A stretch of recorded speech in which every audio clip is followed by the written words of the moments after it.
In this video, I'll be showing you how to fix your Amazon Fire TV Stick remote not working. It's a very simple method, so if you find this video helpful, be sure to drop a like and subscribe. If that still doesn't work though, what you want to go ahead and do is go over to your phone and then download the Amazon Fire TV Stick app. So it's going to look something like this. It says Amazon Fire TV. This is the one you want directly from Amazon. Make sure you don't download a fake. And once you go ahead and download it and sign into your account, it's going to prompt you to your Fire TV Stick. And then I can basically control my TV using this. Now, if I want to go ahead and connect my other remote and reconnect it, I can do this using my phone, and I can control the Fire TV Stick using my phone as a remote for now. So all I want to go ahead and do is go over to my settings. It's going to look something like this.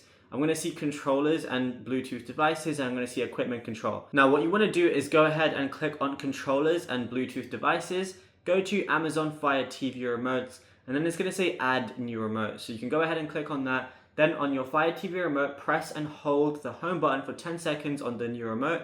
And then once it's discovered, it's going to be added to the list like so. And then you'll be good to go. Now, if you found this video helpful, drop a like and subscribe, and check out our other Fire TV Stick videos on the channel.